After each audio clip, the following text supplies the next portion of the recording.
em nós, porque a nossa visão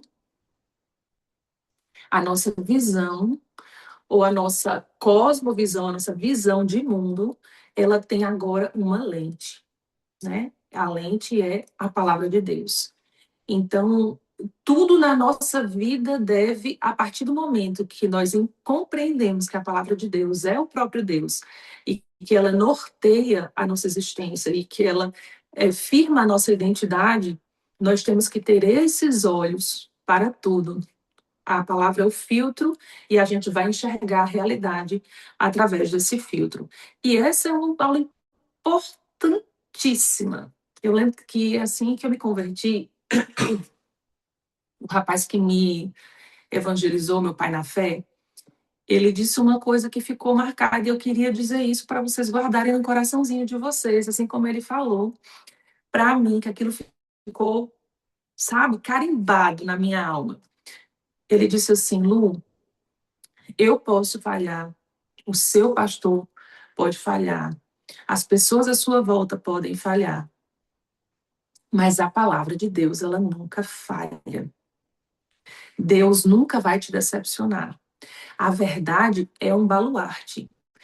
E ele não disse essa parte, né? Eu que estou dizendo agora, mas a grande verdade é que quando nós estamos firmados na palavra de Deus, quando a nossa vida está fundamentada na palavra de Deus, não tem isso de, o meu pastor caiu, então eu também vou me desviar, o meu discipulador, o meu líder, o meu vizinho que era crente, a pessoa que pregou para mim.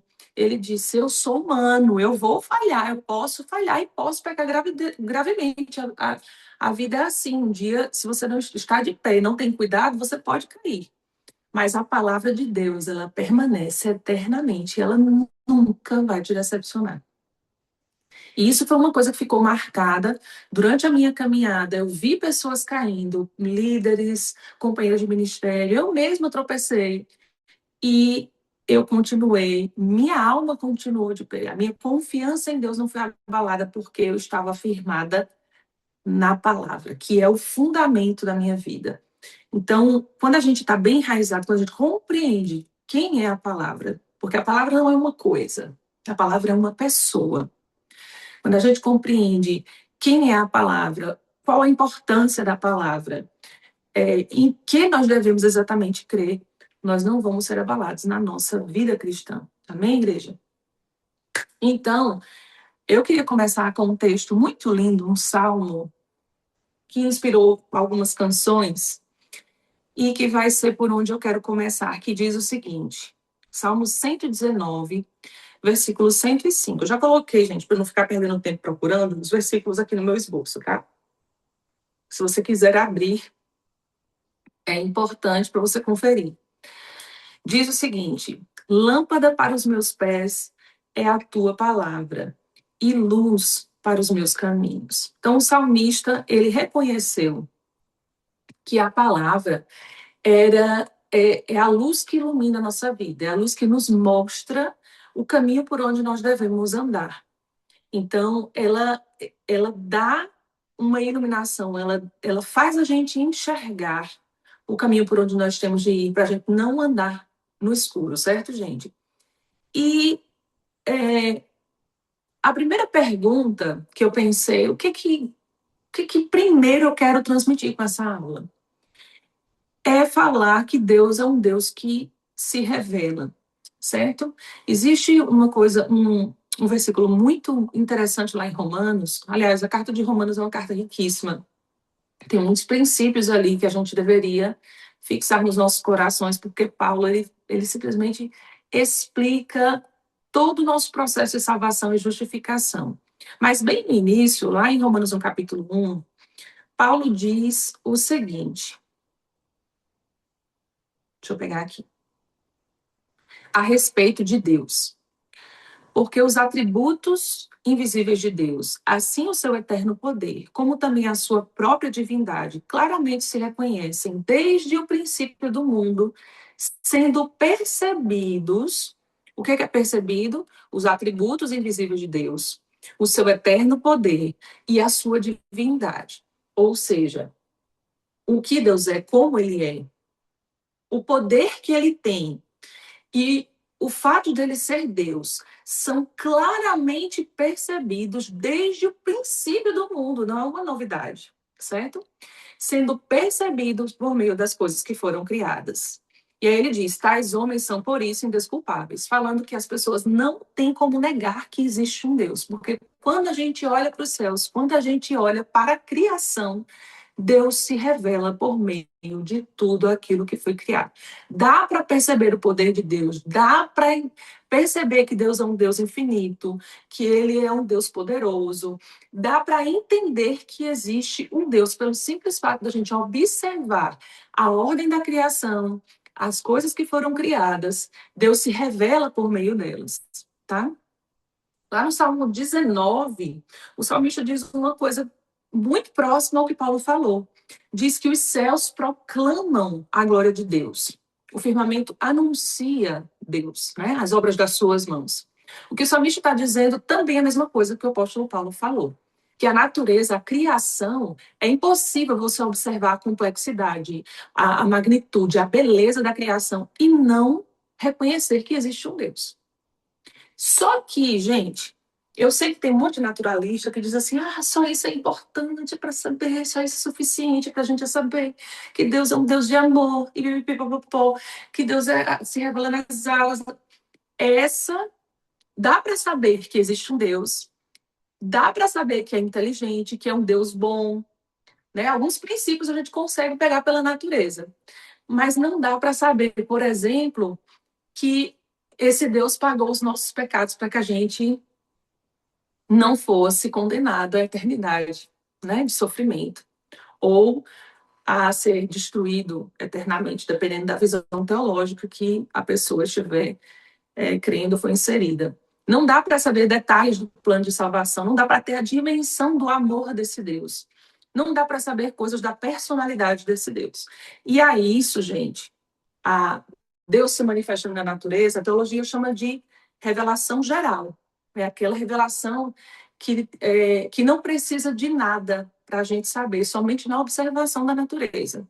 Mas existe, sim, uma revelação especial, que é justamente aquilo, tanto a revelação de Jesus Cristo, né, o fato da própria palavra ter encarnado, quanto a revelação das Escrituras a respeito de Deus, das Escrituras explicando quem é Deus por meio das suas histórias, por meio de como Deus lidou com o homem, por meio do relato de Gênesis, de como Deus criou todas as coisas, e de tudo que aconteceu de Gênesis, porque a Bíblia é uma revelação progressiva, tá, gente? Eu queria que vocês guardassem muito esse conceito também. É um conceito importantíssimo, porque não dá para a gente saber o final da novela se a gente só assiste o primeiro capítulo. Vocês concordam comigo? Quem já acompanhou um dorama, uma novela, quem já acompanhou um filme que tem uma reviravolta no final, sabe que não dá para saber toda a história se você pega apenas o primeiro capítulo do livro e lê. Não dá para saber pelo primeiro episódio da série tudo que vai acontecer e como vai ser o desfecho daquela série. Você tem que ler até o final, né? A história ela vai se desenrolando ao longo dos anos. Na Bíblia é assim. A gente vê como Deus vai tratando o homem e como a palavra vai revelando tanto o caráter do povo, tanto a natureza do homem caída, como a natureza de Deus, a paciência de Deus ao lidar e revisitar o homem e estabelecer uma nova aliança e fazer uma nova promessa, tendo paciência até a vinda de Jesus Cristo, né? Que é, digamos assim, o clímax, o ápice da história é a vinda de Jesus Cristo, a plenitude dos tempos. Então, lá em Hebreus, no capítulo 1, eu queria realmente que vocês abrissem comigo, tá, gente? Vamos lá. Vou esperar vocês abrirem. Todo mundo dá um joinha aí quando abrir. Aqui tem emoji, como no Google Meet.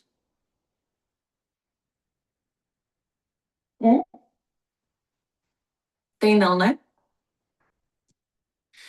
Então, vamos lá. Hebreus, capítulo 1, tem. Eu queria que vocês abrissem, porque é um texto muito importante a respeito de como Deus se revelou. Lá em Hebreus, o autor de Hebreus, que carinhosamente eu penso que foi Paulo, e creio, e alimenta essa ideia fantasiosa, todo mundo diz, não é Paulo, mas eu queria muito que fosse Paulo, porque eu amo Paulo e eu acho que Hebreus é a cara dele. Mas o autor diz assim, havendo Deus outrora falado muitas vezes e de muitas maneiras. Presta atenção, gente. Deus, em outro tempo, o autor está dizendo o quê?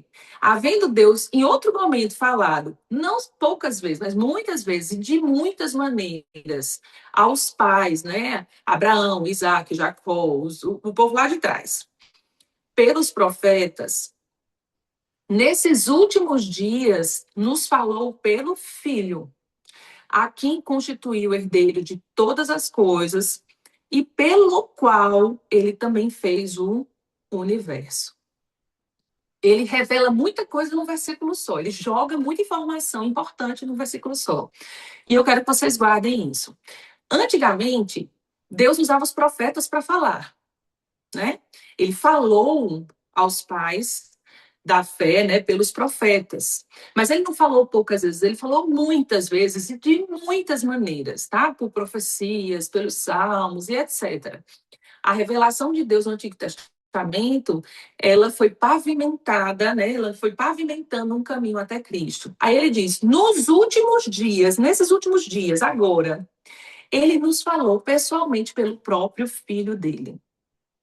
E ele diz: a quem ele constituiu o herdeiro de todas as coisas e pelo qual, através do qual, ele fez também o universo.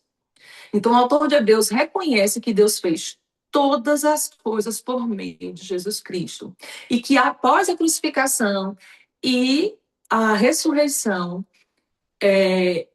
esse Filho, né, que é o próprio Deus encarnado, vocês viram isso lá em Trindade, que o Filho é uma pessoa da Trindade, ou seja, ele também é Deus. Então, Deus fez o universo lá no princípio. Quem lembra de Gênesis 1? Que diz que havia trevas sobre a face do abismo, o Espírito de Deus pairava sobre as águas, e Deus disse, haja luz, e houve luz. Então, vamos ver lá, gente, Gênesis 1, só para eu não parafrasear, porque eu sou péssima, às vezes, quando eu tento lembrar o versículo todo e não consigo, eu fico com toque, peraí. João 1, não, Gênesis 1. No princípio, Deus criou os céus e a terra. A terra era sem forma e vazia. Havia trevas sobre as águas profundas e o Espírito de Deus se movia sobre a face das águas. Eu estou aqui na NVI, tá? E Deus disse, haja luz, e houve luz. Era exatamente o que eu tinha lido, mas eu não confiei na minha memória. Então, peraí. Deixa eu voltar. Então, por que eu estou citando esse versículo?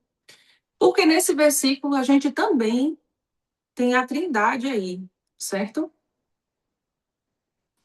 A Bíblia diz que o Espírito de Deus ele pairava sobre as águas e o Pai disse: haja luz. Deus disse, o Pai, haja luz e houve luz. Essa palavra que saiu da boca de Deus naquele momento em que Deus estava criando, essa palavra era Jesus Cristo, o Verbo de Deus, certo?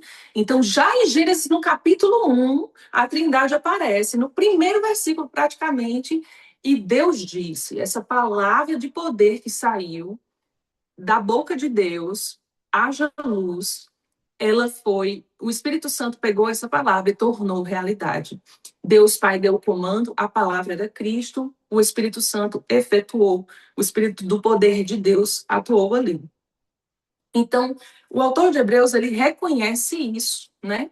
Que a palavra de Deus, ela estava lá no princípio com Deus, como diz João no capítulo 1, que a gente vai ler daqui a pouquinho, certo? Então, perceba a ordem.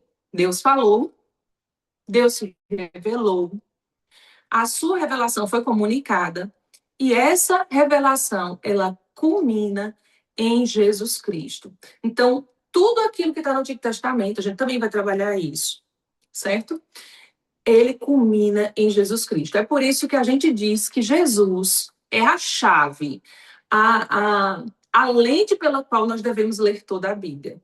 Porque toda a Bíblia ela aponta para Jesus Cristo. Tudo gira em torno da vinda do Messias. E a vinda do Messias, que é a própria palavra de Deus, ela foi, digamos assim, ela foi construída, certo, nessa relação de Deus, nessa revelação de Deus, que foi comunicando aos escritores da Bíblia, aos profetas, que foi registrando através daqueles que escreveram a Bíblia, né? Porque a Bíblia, gente, é um documento riquíssimo, tá? Hoje vocês têm uma Bíblia com 66 livros que foi escrita por 40, nós temos, né? Vocês não. Por 40 autores diferentes ao longo de 1.500 anos.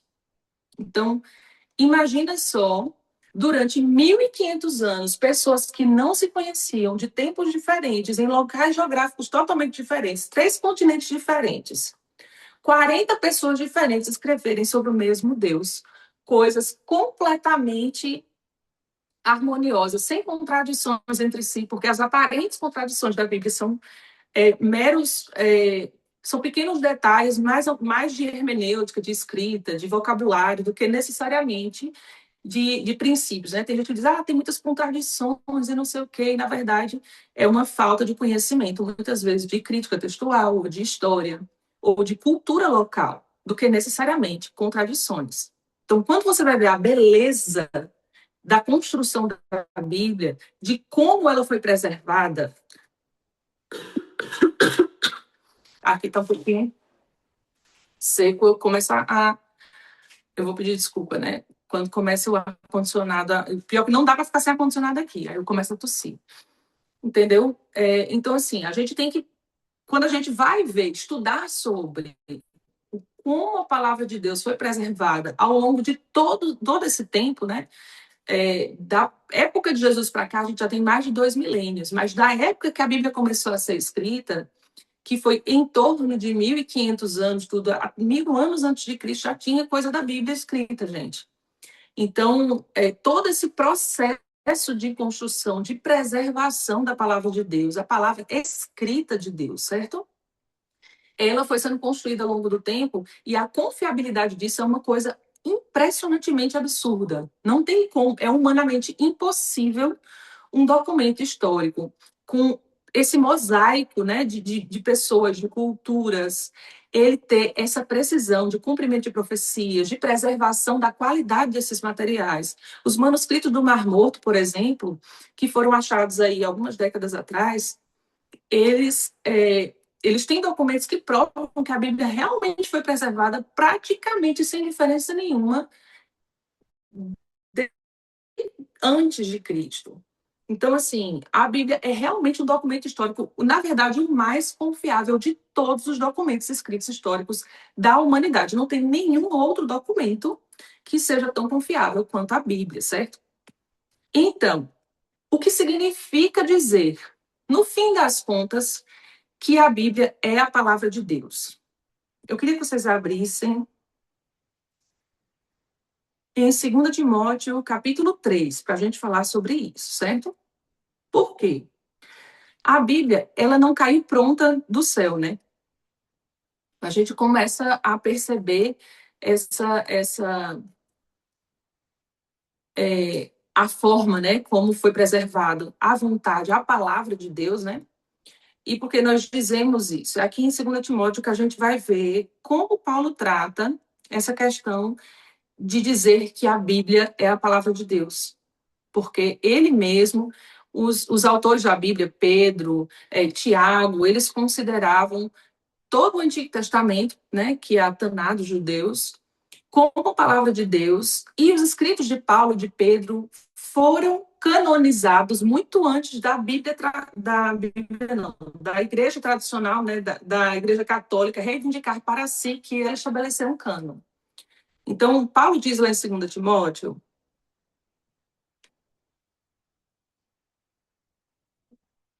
o seguinte: toda a escritura é inspirada por Deus. Capítulo 3, verso 16, tá, gente?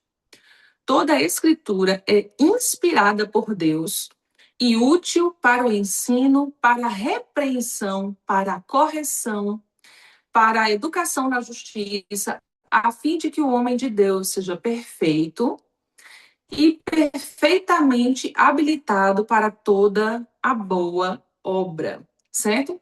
Então, Paulo diz o quê? Que a Escritura, toda a Escritura, não apenas uma parte delas. Eu tenho meu irmão mais novo, gente, teve uma época que ele estava meio que, não vou dizer se desviando, ele toda a vida teve um problema, sabe aquele crente que duvida de tudo que é mais sobrenatural?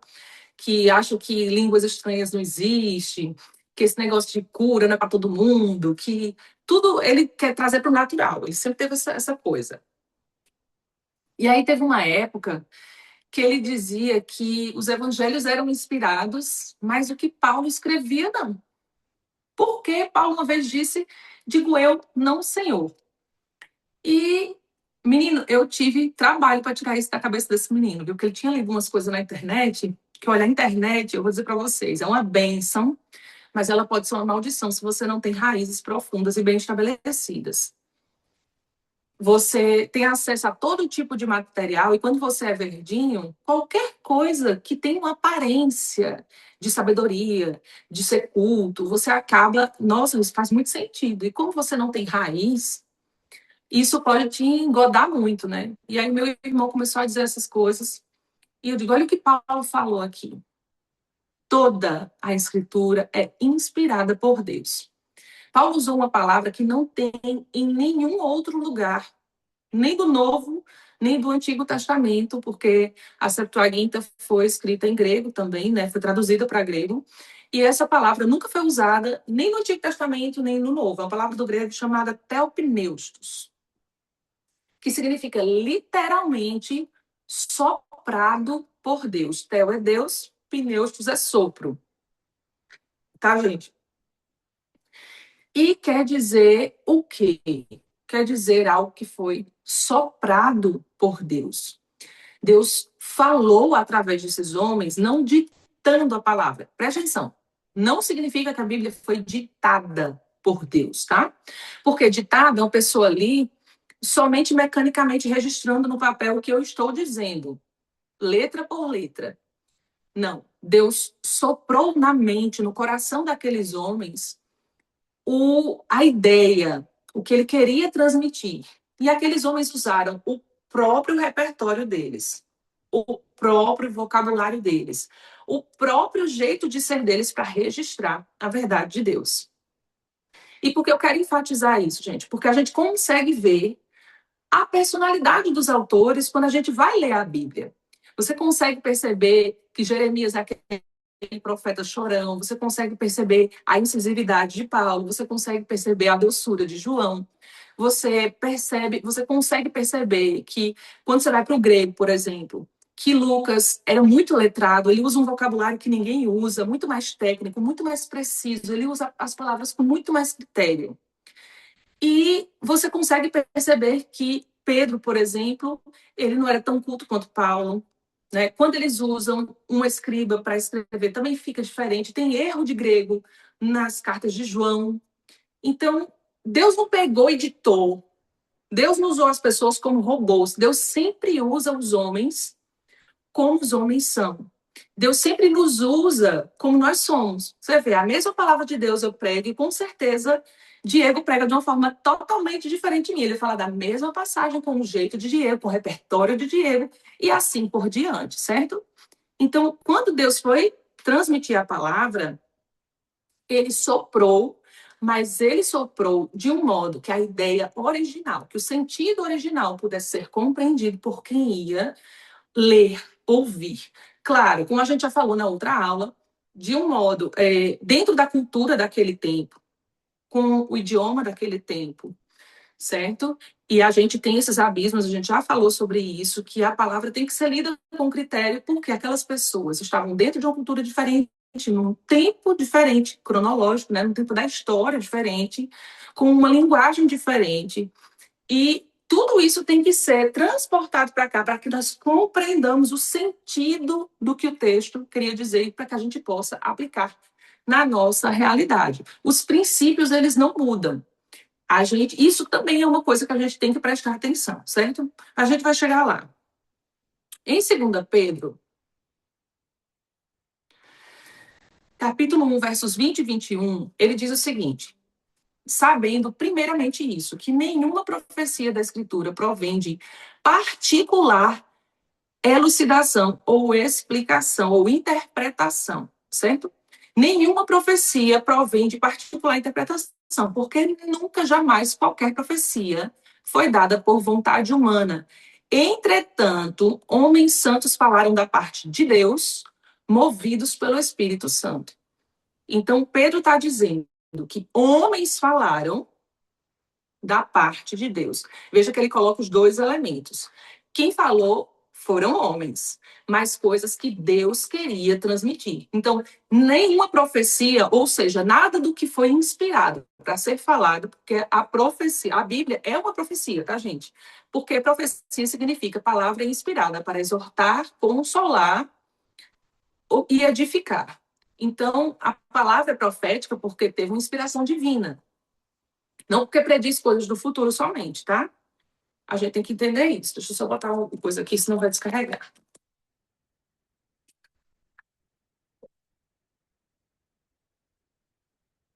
Esse bicho tá com a bateria baixa. Não é aqui, não. É aqui.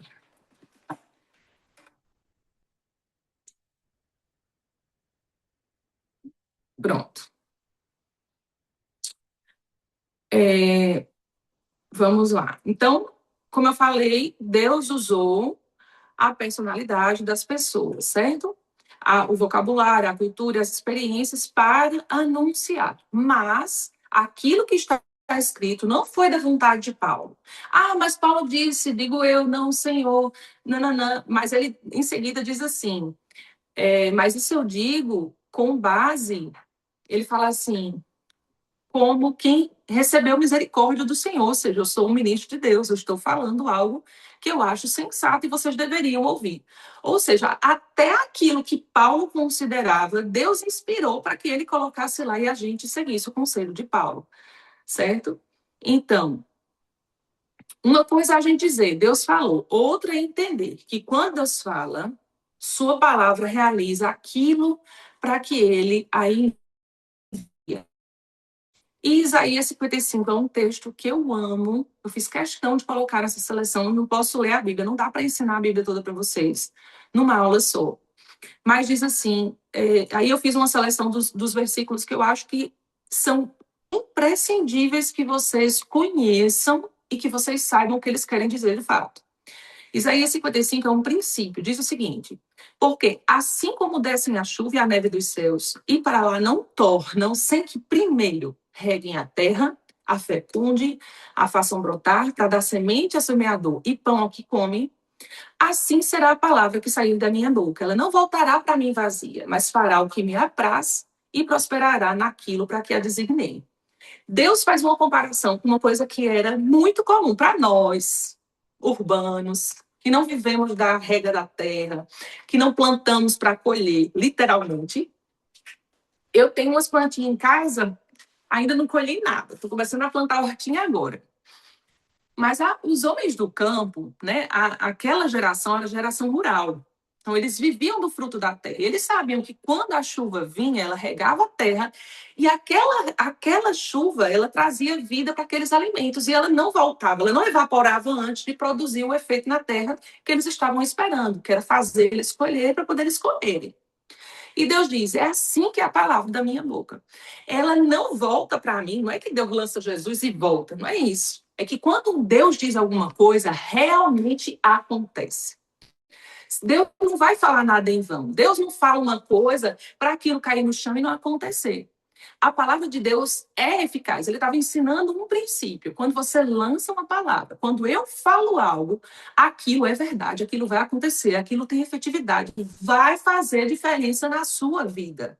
Se Deus diz alguma coisa, se Deus faz uma promessa, se Deus lança um princípio, se Deus fala algo que é verdade, a gente pode confiar naquilo que Deus diz, porque assim como a chuva não vem em vão, e não é assim, não acontece nada. A chuva, ela rega a terra e vida brota dali.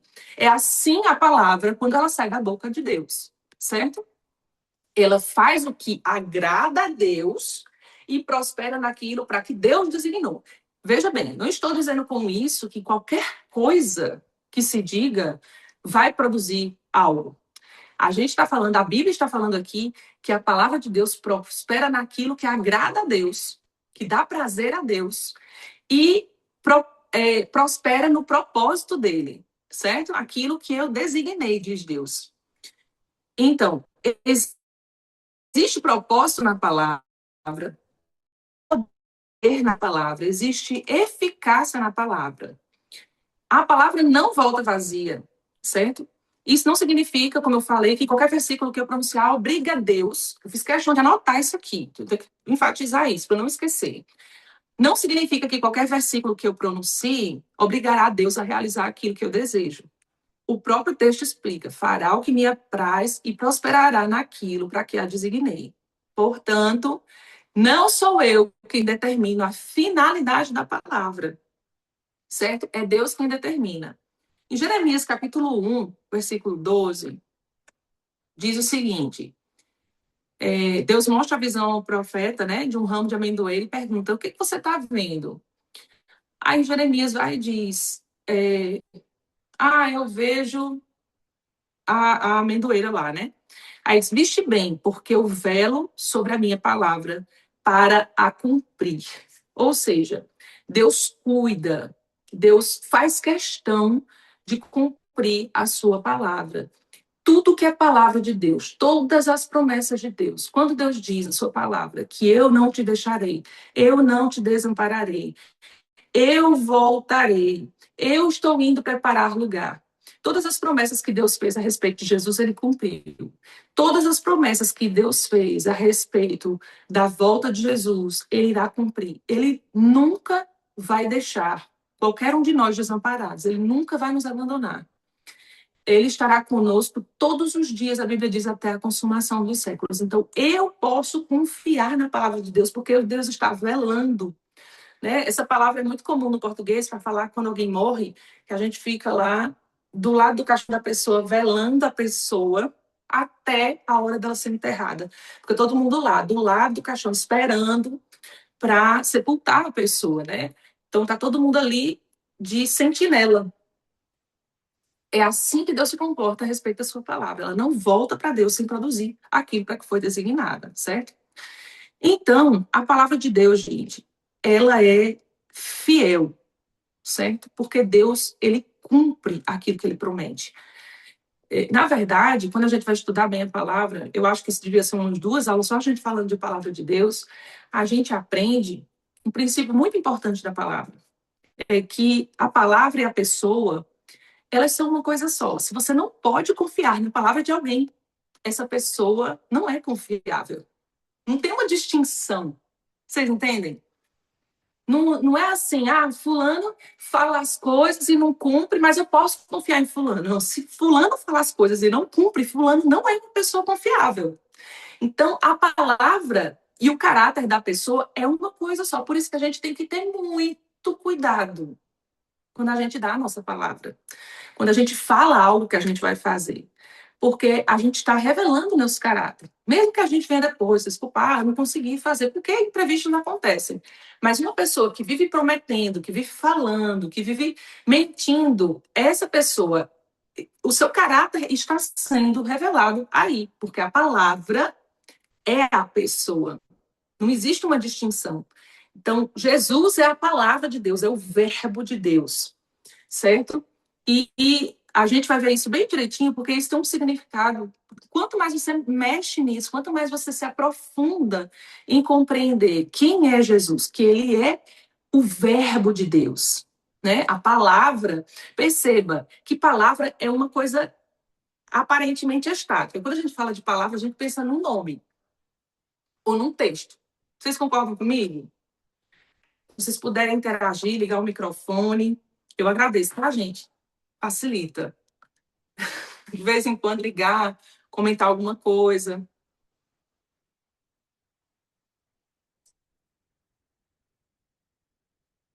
Vocês concordam que quando a gente fala de palavra parece uma coisa estática? Mas quando a gente fala que de verbo. O que é o verbo?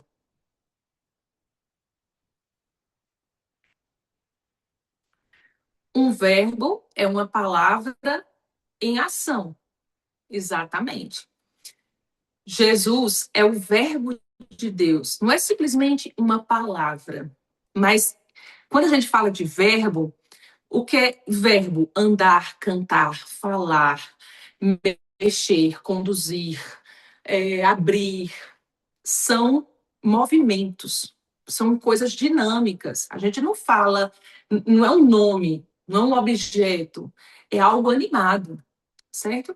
Então, Jesus é o próprio Deus em ação, é a palavra de Deus em ação. E a gente vai chegar lá, eu vou ler primeiro João capítulo 1 com vocês, mas antes eu queria que a gente fosse lá para João no capítulo 5, para a gente falar de um princípio antes, senão eu vou esquecer de falar ele. Se eu pular a ordem, eu vou esquecer.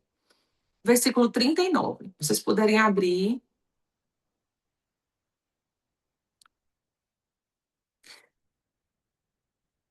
O verbo seria dar vida à palavra.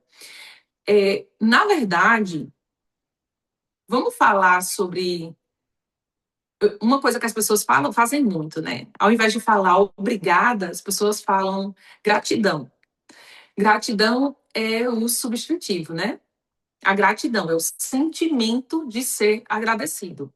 É o substantivo. Quando a gente fala agradecer, é a ação de ser grato. A gente vai agradecer. Então, na verdade, é a gratidão em ação. A gratidão aqui dentro, gente, a gratidão aqui dentro não é nada. Como é que a pessoa vai saber que você é grato? Quando você agradece, é que aquilo se torna algo expresso, não é assim? Por exemplo, amor. Amor, você fala assim, o amor é importante. Mas quando você ama de verdade, quando você entra em ação e faz algo pela pessoa, aquilo é o verbo. Você está amando, né? Você vai para o gerúndio, para o infinitivo, amar, a ação de amar, ela é concretizada. Então, basicamente, o verbo é a palavra em ação. Em João, no versículo 5, a gente já, no capítulo 5, a gente vai chegar aí, Jesus seu verbo. Eu estou supondo, viu, Diego, que eu tenho 1h30 de novo, porque não dá para falar em 1 hora, não, isso aqui não. Em João, no capítulo 5, diz assim: Jesus falou para os fariseus: examinai as escrituras, porque julgais ter nelas a vida eterna. Até duas, é doido. Porque eu fico por mim, gente, eu fico a todinha aqui só falando disso, entra à noite, vocês entram à madrugada aí. Por mim, se não me deixar solta, minha filha. Vamos lá. Examinais as escrituras, porque julgais ter nelas a vida eterna. E são elas mesmas que testificam de mim. Para aí, para a gente analisar isso aqui. Jesus estava dizendo para os religiosos assim: vocês examinam as escrituras porque vocês acham, vocês julgaram que vocês vão encontrar nelas a vida eterna. Aí ele não diz que está errado. Ele confirma isso, ele diz: são elas mesmas, as escrituras, que testificam de mim. Ou seja, tem realmente vida eterna nas escrituras. Mas aí ele conclui: contudo, vocês não querem vir a mim para ter vida. Então, por que eu quis trazer esse versículo, gente? Porque muitas vezes a pessoa estuda a Bíblia, ela é teólogo, doutor em divindade, ela conhece muitas coisas das escrituras, mas ela não se relaciona com Deus, ela não sabe quem é Jesus. A gente não está falando aqui somente de ler a Bíblia, de estudar a Bíblia. Nossa, muito importante estudar a Bíblia, ler a Bíblia. Mas a gente está examinando as Escrituras para conhecer o Deus que se revela nas Escrituras. A gente está buscando a vida eterna e eu sempre gosto de me perguntar, isso é uma coisa que eu digo, meu Deus, se eu tivesse naquele tempo e eu fosse um fariseu, um religioso, um judeu, eu teria reconhecido Jesus? eu teria, eu teria me relacionado com as Escrituras, percebido que Jesus era realmente o Filho de Deus, o Messias, como eu identificaria isso? E eu quero citar um outro texto que Jesus também estava falando aos fariseus, que era uma discussão sobre quem ia para o céu, quem não ia, quem ia para o céu não, de quem aquela mulher que tinha passado por 5 irmãos diferentes, eles colocam uma situação lá hipotética, ia ser esposa no céu. E aí Jesus disse: errais, vocês erram, não conhecendo nem as Escrituras, nem o poder de Deus. Aí ele vai e explica, porque no céu vai ser como, assim, não vai ter isso. A gente vai ser como os anjos do céu, que nem se casam nem se dão em casamento. Quando Jesus está explicando aquilo, ele diz que o erro dos fariseus é não conhecer as Escrituras e nem o poder. Você não pode conhecer somente as Escrituras e não ter consciência de quem Deus é na prática. Você não pode ignorar que as Escrituras e o poder têm que ser conhecidos juntos. Oi, Lu. Eu estava pensando aqui enquanto você falava, desculpa cortar, mas senão passa e eu não falo. Não, pode Ah, falar. eles não reconheciam, né? No contexto atual, eu acho que há um grande gap, há um grande gargalo também no contexto de igreja, talvez, ou num contexto geral, das pessoas não compreenderem o fato que a palavra remete, que a palavra aponta, que a palavra é Jesus, né? A palavra vai dizer Sim, que o Verbo se fez carne e habitou entre nós, né? Então, a palavra encarnou, a palavra caminhou. Quando as pessoas tocavam em Jesus, e é interessante que Jesus sempre apontava para isso, né? Se você vai ler alguns textos, você vê Jesus apontando, falando assim, olha, o que vocês já leram, estavam falando de mim, entende? Então, assim, exatamente. eu acho que é um ponto que a gente tem que levar em consideração, inclusive para quem está caminhando agora na fé, né, está iniciando na fé, que quando você lê a Escritura, quando você lê a palavra, é como se você estivesse lendo o próprio Cristo, porque Ele é a palavra, né? Então, assim, eu sei que é uma expressão talvez nova para a galera, né, entender que a palavra é uma pessoa, né? Mas é Isso, exatamente isso, né? O Verbo se fez carne, ou seja, a ação de Deus encarnada é Jesus, né? E eu acho que é só uma consideração mesmo dentro desse contexto que você está falando agora, que talvez no contexto atual a gente desconsidera ou tem desconsiderado que do fato de a palavra ser Jesus. E aí a gente acaba não dando tanta importância ou tanta relevância para a palavra como deveria dar.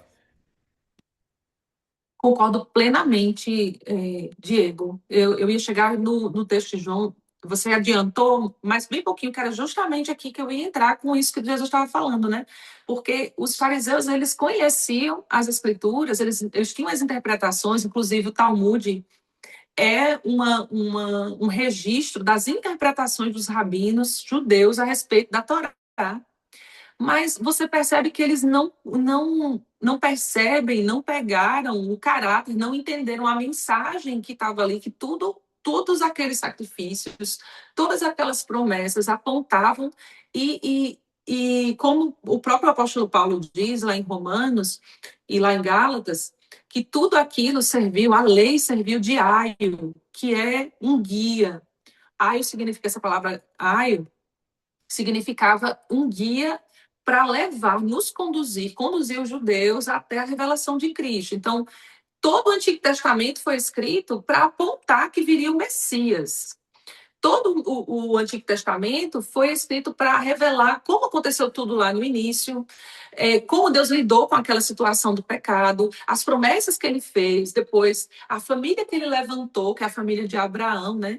Que ele levantou para tirar da terra, para sair do meio do paganismo, para ser monoteísta, para servir o Deus verdadeiro, para servir de exemplo para as outras nações que adoravam deuses pagãos, para que dali, daquele povo, viesse o Salvador que salvaria não somente os judeus, porque até hoje os judeus pensam que a salvação é só para eles, Mas tudo aquilo Deus separou e tudo para depois levantar Jesus como Salvador do mundo e todas as nações, partindo do judaísmo, vissem a glória do Deus, do Filho de Deus, que era o ápice da revelação do Antigo Testamento. Então, tudo aquilo, a palavra em si, é o próprio Jesus, é exatamente isso.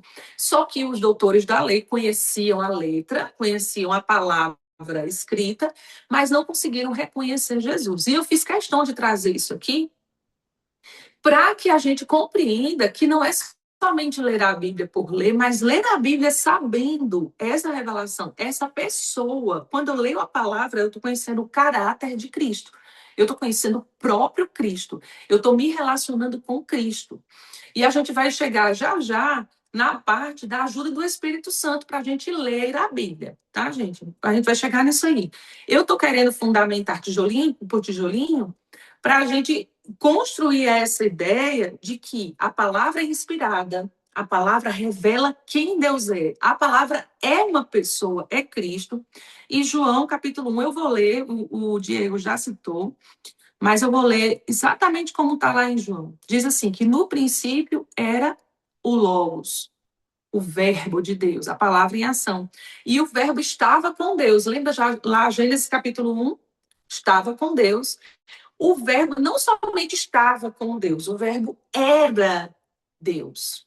Ou seja, ele não deixou de ser Deus, ele era Deus desde o princípio, como o próprio Jesus falou lá para os fariseus, antes que Abraão fosse, eu sou. E o judeu sabia que o nome de Deus era eu sou.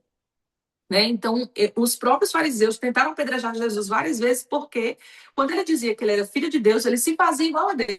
Ele estava dizendo, em outras palavras, eu sou Deus.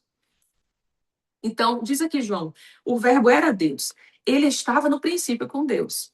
Todas as coisas foram feitas por intermédio dele, e sem ele, nada do que foi feito se fez. E aí, no verso 14, João diz exatamente o que o Diego falou aí. O verbo se fez carne e habitou entre nós. A palavra aqui, para habitou entre nós, gente, é tabernaculou. É uma palavra equivalente a tabernaculou entre nós. Vocês sabem que no Antigo Testamento tinha o tabernáculo que Deus mandou Moisés construir no deserto, para todo lugar que o povo estivesse, Deus manifestasse a presença dele. Era um templo temporário, não um templo deserto. Então, todos os judeus sabiam que o tabernáculo era onde estava a presença de Deus, para acompanhar o povo naquele tempo que eles estavam ali no deserto. E o verbo que João usou aqui no original do grego é tabernaculou entre nós, cheio de graça e de verdade, e vimos a sua glória, glória como do unigênito do Pai. Então, Jesus é a palavra de Deus materializada, encarnada. Essa palavra, ela não foi somente enviada pela boca de Deus. Ela se fez carne e ela esteve entre nós. Então, durante o tempo que Jesus, sempre que um ateu fala isso comigo, gente, para quem não sabe, eu já fui ateia. Inclusive, o conteúdo que eu produzo. Eu dei um tempo, de um ano para cá, eu dei uma paradinha, mas eu vou voltar com meus vídeos contra o ateísmo e de apologética, porque eu fui ateia durante um bom período da minha vida. E quando o ateu fala que, porque esse Deus não aparece, eu sempre digo assim, mas ele apareceu, gente, ele andou entre nós, ele mostrou exatamente o caráter que ele é.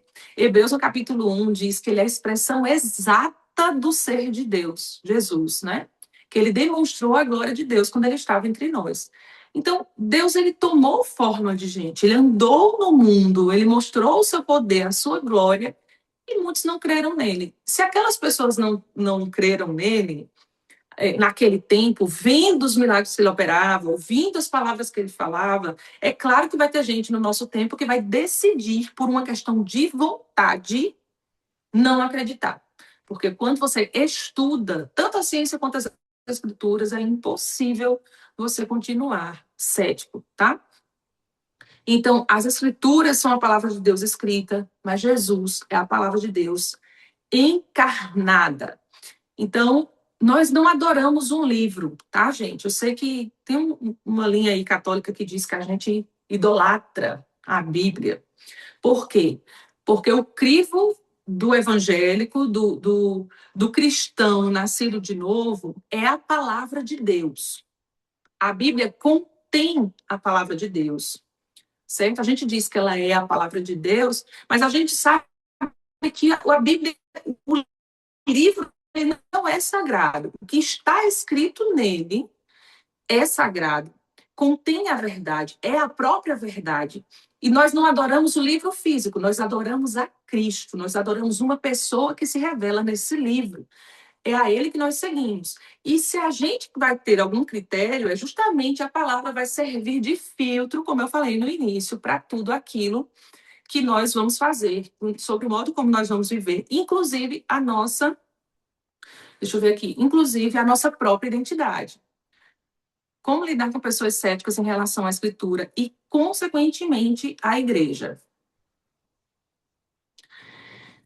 Gente, em primeiro lugar, lá em Pedro, eu acho que em 1 Pedro, ele diz que nós temos sempre que estar prontos para responder os questionamentos a respeito da nossa fé, a razão da fé que nós temos.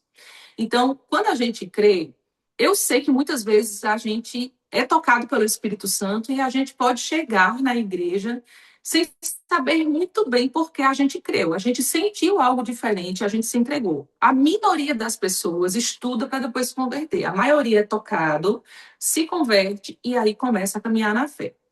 Então, a primeira coisa que eu aconselho você a fazer é compreender no que você está inserido. Compreender quem é Cristo, o poder da palavra, fazer o seu discipulado, ler bons livros. E aí, eu não aconselho ninguém a entrar num embate com pessoas céticas. Quando você não souber responder coisas que pessoas lhe perguntam, simplesmente diga: eu não sei. Isso é a resposta mais sensata, mais sincera, mais verdadeira. Quando você souber, você vai e responde aquilo que você sabe, certo? Mas um conselho que eu dou é quando você vê que o nível de ceticismo que chega a te constranger e a te abalar, evite conversas e aí você se prepara emocionalmente, ou então não entre em embate. Eu tenho um amigo que é ateu, que eu discuti com ele até certo ponto. Chegou um ponto, não que aquilo abalasse a minha fé, mas que eu percebi que ele tinha uma obstinação em negar Deus por questões próprias. E quem convence é quem? O Espírito Santo. Não somos nós que convencemos.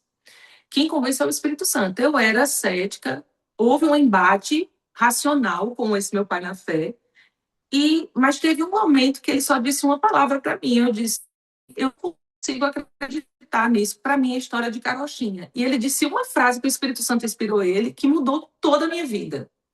Ele disse: Lu, crer é uma decisão. E eu fiquei mastigando isso por uns 2 dias, quando eu me entreguei, assim, eu desarmei e me converti. Não foi a argumentação, eu nem lembrava mais das argumentações dele, mas aquela palavra que ele disse entrou no meu coração e foi decisiva depois. Então, discutir muito não adianta. Quando a pessoa tem perguntas sinceras e você sabe as respostas, você dá. Vamos lá. Nós adoramos a Cristo, mas é através da revelação que Deus nos deixou que podemos conhecer verdadeiramente quem Cristo é. Vamos lá, gente. Toda a Bíblia conta uma grande história, certo? Muita gente olha, a Bíblia é um conjunto de histórias, não sei o quê, tem Adão, tem Abraão, tem Moisés, tem Davi, Daniel. Mas existe uma grande narrativa conectando tudo, né? Como eu já falei para vocês, a criação, queda, redenção, criação, queda, promessa, redenção e restauração. Coloquei assim bem bonitinho. Na criação, Deus cria o homem para se relacionar com ele. Depois acontece a queda, o pecado entra, né? Mas Deus imediatamente começa a revelar o seu plano. Depois disso vem os sacrifícios, os profetas, a lei, tudo vai construindo uma expectativa. E Paulo diz que Jesus Cristo veio da plenitude dos tempos. Eu estava vendo uma aula, gente, vou compartilhar isso com vocês rapidinho. eu faço teologia, né? E aí eu estou vendo agora a história da igreja. E uma das primeiras aulas que eu estava assistindo, o professor diz assim, que primeiro ele dá um monte de porque você tem que extrair a religiosidade da sua análise histórica, não sei o que, científica, aquelas coisas acadêmicas. Aí depois ele diz uma coisa muito interessante. Mas é que Jesus veio num tempo perfeito. Por quê? Porque a língua grega ela facilitou a comunicação. As estradas do Império Romano facilitaram os avanços missionários. O pensamento filosófico grego que deu mais independência espiritual às pessoas, influenciou a mentalidade deles a parar de crer em Deus, deuses politeístas, aquela coisa toda, né? E eu fiquei pensando, mas que coisa curiosa, não é mesmo?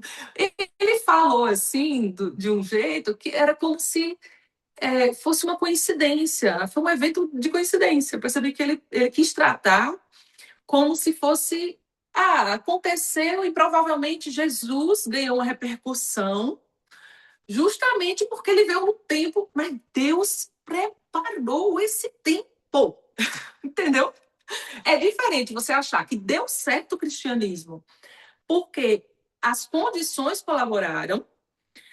É diferente de você entender. Deus conduziu tudo para aquele momento da encarnação de Cristo, para que Jesus Cristo vindo, as pessoas estivessem com uma mentalidade aberta, a língua facilitasse o registro histórico disso e as estradas que conduziam a navegação, as estradas, os meios de transporte, favorecessem que essa mensagem fosse espalhada.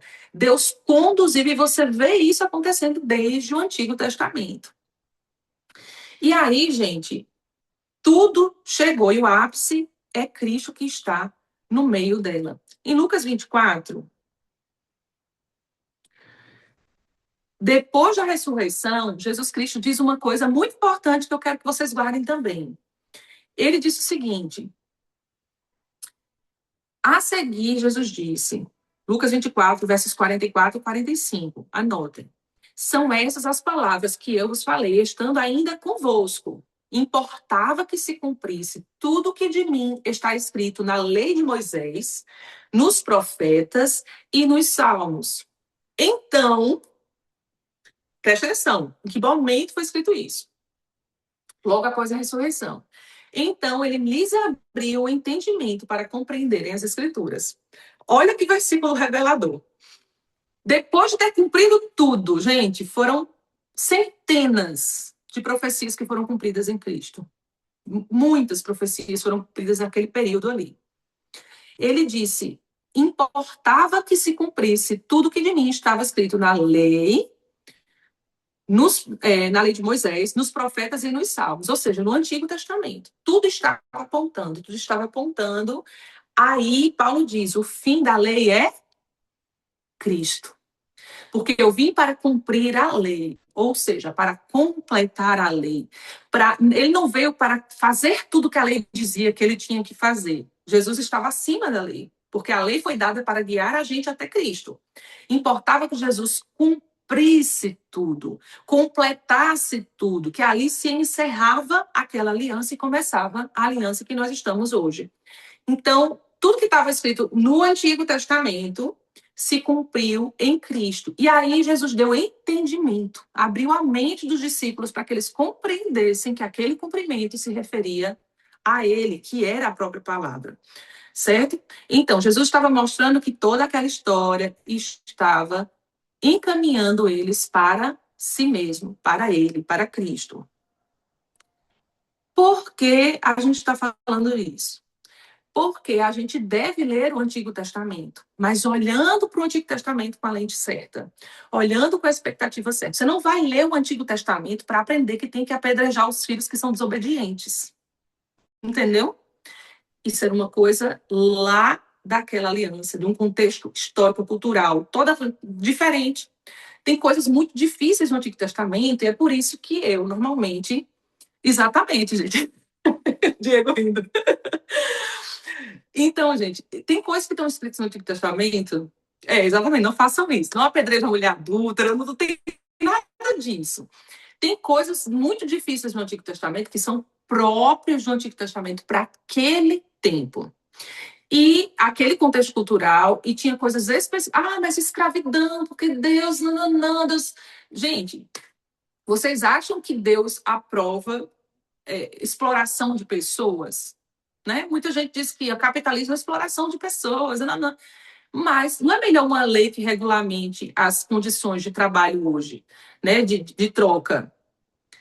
Exato. As condições hoje, se alguém fosse fazer um presidente que dissesse assim, as condições de trabalho têm que ser assim, assim, assado. Daqui a 200 anos, quando as coisas tiverem evoluído, a pessoa olhar para trás, olha, aquele presidente, ele era a favor da exploração de funcionários, porque ele regulamentou coisas que hoje são inadmissíveis. Então, assim, no Antigo Testamento, as condições das pessoas que se endividavam, porque escravo no Antigo Testamento era muito diferente do que esses escravos que a gente vê, a escravidão que teve no Brasil. Não tinha isso de ser torturado, não tinha isso, gente. Era escravidão por dívidas. Se você pegasse um dinheiro emprestado, ficasse devendo a alguém, você tinha que trabalhar de graça não, você tinha que trabalhar até pagar tudo aquela pessoa. Consequentemente, você não podia trabalhar em outro trabalho e deixar aquela dívida para trás. Então, tem coisas no Antigo Testamento que vão ter que ser compreendidas dentro daquele contexto. Mas quando a gente olha todo o Antigo Testamento, a gente percebe que Deus estava conduzindo o povo até Cristo. Então, como professor, eu sempre digo, você é novo na fé, pelo amor de Deus, não vai inventar de ler Levítico, de ler Números, de ler Deuteronômio, sem ler o Novo Testamento. Por quê, gente? Novo Testamento significa nova aliança. E você não está naquela aliança antiga. Alô? A gente está, como Hebreus diz, numa aliança superior, baseada em promessas superiores. Você está numa condição completamente diferente de Abraão, Isaac, Jacó, Elias. Mas Elias foi carregado numa carruagem e fez não sei o quê, não sei o quê. E era um profeta que dizia não interessa o que Elias fazia, Elias é menor do que você, porque Elias não tinha o Espírito Santo habitando dentro deles. Elias tinha o Espírito Santo sobre ele para ele fazer as coisas do ministério dele. Deus amou ele? Amou, obviamente. Mas a sua condição hoje é do Espírito Santo habitando dentro de você. Você não precisa de um profeta para te dizer as coisas que Deus quer falar com você, porque o Espírito Santo mora no seu coração, amém? Não vou começar a pregar sobre ser guiado pelo Espírito, porque a gente está aqui na palavra, mas dá vontade de dar. Vamos lá.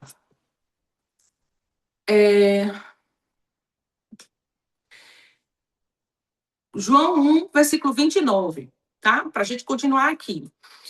Quando João Batista encontra Jesus, ele diz assim, eis o Cordeiro de Deus que tira o pecado do mundo. E por que é importante você ler o Antigo Testamento depois que você lê o Novo? Você vai ler o Novo para entender a sua realidade, o que Deus espera de você nessa aliança. Você vai ler o Novo para você saber os conselhos que Paulo deu nas suas cartas, para conhecer o caráter de Jesus, que é a exata expressão de quem Deus é. Quando você conhece Jesus, você está conhecendo Deus. Quando você vê Jesus agindo, você vai entender, Deus é bom. Toda pessoa que passou por Jesus, ele curou. Vou aproveitar a aula para jogar uma pergunta que recebi esses dias. Não consigo entender o Deus sanguinário do Antigo Testamento e o Deus amoroso do Novo. Deus era muito ruim no Antigo Testamento? Como entender isso? Eu posso. Você quer que eu responda agora? Ou você quer que eu continue e deixe para o finalzinho? Responda, pastor. Tá, continuo. Quando João Batista viu Jesus e disse, eis o Cordeiro de Deus que tira o pecado do mundo. Você está lendo isso no Novo Testamento.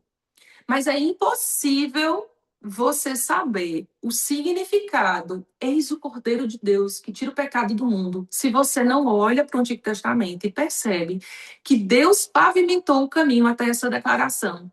Porque no Antigo Testamento, para o pecado do povo ser perdoado, as pessoas tinham que levar um cordeiro sem mancha, totalmente perfeito, e oferecer a Deus em sacrifício. Então, era uma oferta que era dada uma vez por ano para perdão dos pecados do povo. E lá no Novo Testamento, em Hebreus, diz que Jesus foi esse cordeiro que Deus ofereceu para si mesmo para tirar os pecados de todo mundo de uma vez por todas. Então, para que a gente vai ler o Antigo Testamento? Não é para a gente aprender a como se comportar na vida. Não é para a gente aprender como lidar nos nossos relacionamentos, como tratar quem deve dinheiro a gente, ou coisa do tipo. É para a gente ter mais profundidade no nosso conhecimento de Cristo, para a gente entender como Deus, na sua sabedoria, conduziu o homem pela história para chegar até Cristo, certo? Então, a gente vai entender sobre a Páscoa, sobre sacrifícios, sobre expiação, e a gente vai se enraizar mais na palavra e conhecer melhor o caráter do nosso Deus, certo? Foi por isso que Jesus disse: não pensem que vim revogar a lei aos profetas. Eu não vim para revogar, vim para cumprir. Então, lá em Mateus 5, já citei esse texto. Então, gente, o Antigo Testamento, ele prepara o palco. O Novo Testamento revela plenamente aquele que estava sendo preparado, certo? Eu tenho uma dúvida. Pode falar, Luísa, sua dúvida. Aproveita que está lembrada. Ô, Luciana, muita gente, muitos pastores, eu acho que isso é comum, assim, na igreja, quando vai pregar, usar um Antigo Testamento também. E uma coisa que eu vejo muitas pregações sobre é sobre a mulher de Provérbios, né? Que aí Sim, ensinando, né, como você ser uma mulher, amar, tudo mais, tudo mais. Você acha, nesse contexto, assim, de aprender mesmo, você acha que tá errado que a gente tinha que se pautar mais no Novo Testamento? Ou existem sim coisas do Antigo Testamento que a gente tem que levar para a vida? Porque eu fico muito na dúvida. Por exemplo, uma pregação dessas que eu ouvi sobre a mulher de Provérbios. A pastora falou assim: ah, gente. Aí ela estava pregando, ensinando, né? Aí ela falou assim: ah, por exemplo, aqui em Provérbios estava falando que a mulher ela tem que saber costurar. Mas isso é um costume da época. A gente não precisa levar para hoje em dia. tá. Mas onde que chega Eu esse acho que eu parâmetro, acho que entendi sabe? sua eu acho que entendi sua pergunta, Luísa. Hum. Talvez o fato de eu enfatizar que o Antigo Testamento serve para a gente entender como Deus atuou, não quer dizer, deixa eu retificar isso, tá? Deixa eu explicar melhor o que eu quero dizer. Existem vários tipos, além de existir muitos autores e de muitas épocas diferentes e tudo, a Bíblia tem vários tipos de literatura diferentes. Nós temos literatura narrativa, literatura poética, nós temos conselhos como em Provérbios, nós temos narrativas, tem vários estilos literários, tá? Toda vez que a gente vai ler um texto da Bíblia, a gente deve se perguntar várias coisas. Isso é uma questão de hermenêutica e exegese. A gente deve se perguntar se aquilo é prescritivo ou simplesmente ele está contando uma história para que a gente saiba. Por exemplo, lá no Antigo Testamento, tem narrativas de pessoas tentando invadir uma casa para estuprar pessoas que estavam dentro da casa. Você Deus está chancelando isso? Deus está aprovando aquilo? Aquilo deve ser tomado como exemplo? Não, aquilo está contando algo que aconteceu naquela época e para que a gente saiba como era naquela época, para que a gente entenda as coisas que aconteceram dentro daquela narrativa. Já o texto, por exemplo, de Eclesiastes, é uma reflexão de Salomão. Nem tudo que Salomão estava refletindo ali pode ser tomado como verdade absoluta. Está mostrando que o coração do rei, muitas vezes ali, depois que ele ficou rico, ele começou a pensar sobre a vida, ele viu que tudo era verdade. Então, a gente vai ver o texto dentro do contexto dele para a gente tirar os exemplos. O que é o livro de Provérbios? É um livro basicamente de conselhos práticos sobre a vida, de sabedoria prática sobre a vida, que foi escrito por alguns autores inspirados por Deus. Então, tem muita coisa boa no livro de Provérbios. O livro de Provérbios diz para você não ir, para o homem não cair na tentação da mulher adúltera, porque aquilo vai ser ruína para ele, para você ouvir o conselho do pai, para você não emprestar dinheiro para ninguém, não avalizar ninguém. Ele dá um monte de conselhos legais. Quando ele fala da mulher, esses dias eu estava vendo um vídeo, um cara dizendo assim, a mulher de Provérbios é Cristo. E, para mim, isso é uma viagem grande. Não, na verdade, o que ele estava dizendo ali é que as coisas dentro daquela época, como você descreveria uma mulher prendada hoje? É uma mulher que acorda cedo, vamos supor que uma pessoa conservadora. A mulher que acorda cedo, aí ela já tomou o café dela, fez o devocional dela, ela cuidou, botou a lancheira da criança, ela cuidou do café da manhã do marido, depois ela saiu para ter o trabalho dela, ela tratou bem os funcionários, ela remunerou bem eles. Você vai descrever a mulher virtuosa como uma mulher que pega conhecimento para si, ela estuda a Bíblia, ela coloca o reino de Deus, ela serve na igreja, então você deu os atributos dentro dessa época para uma mulher que você considera um exemplo. Então, naquele tempo, as mulheres ficavam em casa, cuidando da casa, cuidando dos filhos e costurando para eles. Como é que eu posso pegar esse princípio para hoje? Não é uma mulher preguiçosa, definitivamente é uma mulher ideal. Não é uma mulher preguiçosa que fica esperando todo mundo fazer tudo por ela. Não é uma mulher que fica o dia todo nas redes sociais biscoitando. Definitivamente não é. É uma mulher produtiva que serve a Deus e serve as pessoas em volta dela. Entende? Então, eu não quis dizer, peço até desculpa se pareceu isso, que nada do Antigo Testamento serve para a gente hoje. Não, tem muita coisa boa. Tem exemplos de mulheres maravilhosas no Antigo Testamento que foram mulheres exemplares, foram mulheres guerreiras. Tem o exemplo lá da Noemi, da Ruth. Enfim, tem coisas que Elias fez, que honrou a Deus, que Davi fez, que a gente pode tomar para nós. Mas eu sempre tenho criticado aqueles pastores que só pregam em cima do Antigo Testamento. Tudo quer pegar o Antigo Testamento. Porque Elias orou e a fé de Elias. Aí só tinha uma pequena nuvem. Porque Moisés teve coragem de abrir o mar. E nunca fala das maravilhas que tem no Novo. Porque o Novo é a nossa base de comportamento, de fé. A nossa realidade em Cristo está no Novo. Deu para entender? Deu, sim, obrigada. Nada. Vamos lá. Pronto. Gente, qualquer pessoa que queira perguntar, pode entrar, viu? Um outro princípio que eu quero que fique muito claro, é que a Bíblia explica a própria Bíblia. As escrituras se interpretam a si mesmas, tá? O que isso quer dizer? É que muita coisa que a gente quer saber a respeito da Bíblia já está lá. Quando você vai ler, por exemplo, Paulo cita coisas do Antigo Testamento para respaldar o que ele quer dizer e explicar melhor no Novo. Isso acontece em várias passagens, certo? Então, a gente precisa ler a passagem, é um conjunto, tá, gente? Para a gente interpretar a Bíblia, onde mais fala sobre fé? Quem esteve na outra aula aqui? Quem assistiu a outra aula? Falem para mim aqui. Todo mundo assistiu a outra aula? Eu dei o exemplo da oração. Deem um ok de vocês aí. Então, eu dei o exemplo da oração. As pessoas não sabem que existem diferentes tipos de oração. Por quê? Porque elas pegam versículos soltos e não interpretam dentro do contexto de cada versículo. Mas existe como você orar por cura. Existe uma forma de você consagrar o seu futuro a Deus, orar sobre algo que você não tem certeza da vontade de Deus. Existe como você orar intercedendo, existe a oração em línguas, existem vários tipos de oração. Existe a oração somente de louvor. Você não precisa orar sempre pedindo. Você pode simplesmente dedicar um tempo para ouvir Deus e para adorar a Deus. Isso é uma oração, é um relacionamento. Então, da mesma forma, gente, a gente consegue ver o que a Bíblia quer dizer quando a gente lê passagens que dizem a respeito da mesma coisa.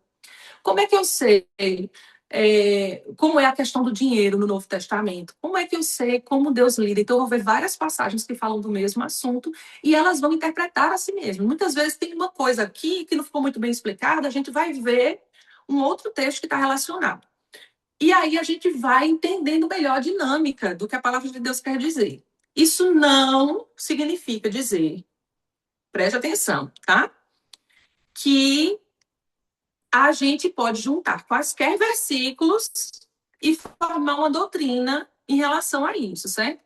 Você tem que observar o contexto histórico, literário, o gênero. Olha o gênero que eu falei para vocês. Poesia. Ah, é uma poesia. Lá em Cantar está dizendo que os seus seios são como cachos de uvas, que eu vou chupar as uvas. Todo mundo sabe que ali ele está falando de intimidade com a esposa dele, certo? Então ele está falando poeticamente sobre uma coisa. Você não vai pegar aquilo como uma doutrina, né? Pregar na igreja sobre Salomão chupando as uvas lá. Entenda, a Bíblia, dentro daquele gênero literário, é para um propósito específico.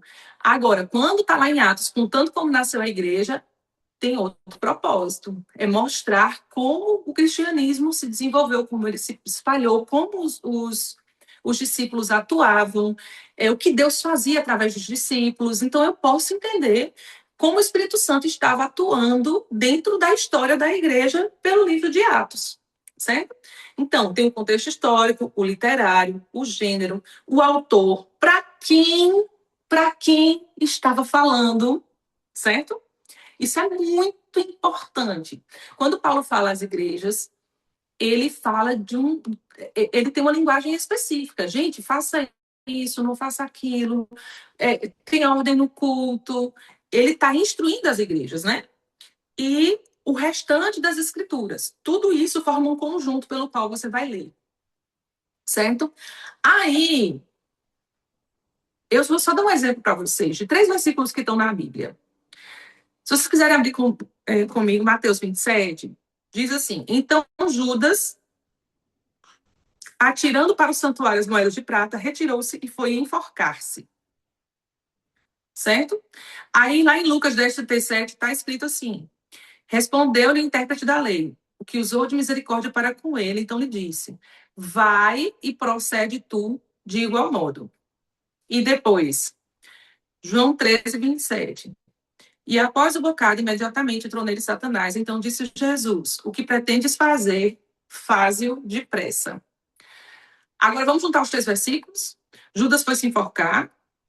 O versículo de Lucas 10 diz: vai e faze tu o mesmo. Depois, João 13:27 diz: o que pretendes fazer, faze-o depressa. A gente acabou de construir uma doutrina bíblica só porque a gente juntou 3 versículos? Sim ou não? Tu vai lá e vai se enforcar, vai fazer o mesmo que Judas fez e vai fazer depressa? Vocês conseguem perceber que isso tudo está na Bíblia? Está tudo na Bíblia. Mas não são textos dentro de contextos. Um texto fora de contexto é pretexto para todo tipo de doutrina doida. Viu, gente? Uma vez eu fui pregar numa igreja lá em Belo Horizonte, que o irmão tinha uma tenda na igreja. No meio da igreja tinha uma tenda, tipo um negocinho assim, ó, de plástico. E o ofertório era dentro da tenda de plástico. Aí eu perguntei por quê que tinha um ofertório dentro de uma tenda de plástico. Aí me disseram que era para a mão esquerda não ver quando a direita estivesse colocando a oferta. Vocês conseguem entender isso? A pessoa pegou o texto, Jesus falando que a mão esquerda não podia ver a direita ofertando. Ele estava querendo dizer, gente, que você não saísse espalhando que você ficou doando dinheiro para o povo. E eles entenderam que literalmente a mão esquerda não podia botar lá. Não pega. Gente, sendo gente, minha gente. Então, assim, um texto fora de contexto, mal compreendido, ele vira pretexto para todo tipo de absurdo, tá? Então, antes de você se perguntar o que esse texto significa para mim, alecrim dourado que nasceu no campo sem ser semeado, você não vai perguntar isso. Você vai se perguntar o que esse texto realmente está dizendo, dentro desse contexto, dentro daquela história, isso aqui é uma... Por exemplo, vou dar um exemplo aqui muito famoso. Vocês já ouviram falar que se você crê em Jesus, será salvo tu e tua casa? Que são a promessa de Deus. Já ouviram? Gente, muitas igrejas dizem isso, que é uma promessa de Deus, que se você entregar sua vida a Jesus, toda a família vai ser salva. Mas a Bíblia diz que a salvação é individual. Isso não é uma promessa.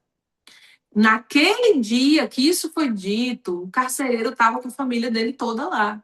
Se você for ler o contexto da época, de como era o negócio lá do carcereiro, então a vida de todo mundo ia ser alcançada pela vida daquele homem, porque naquele tempo o patriarca ele tinha influência sobre a condução espiritual da família toda.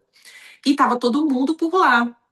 Então, era uma coisa específica para aquela pessoa naquele dia, naquele momento. Não era uma promessa de Deus. A salvação continua sendo individual. Se seu marido, seu pai se converter, infelizmente, eles não vão para o céu. Eles não vão estar com Cristo, certo?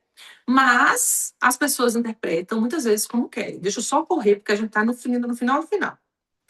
Então, gente, a gente tem que se perguntar.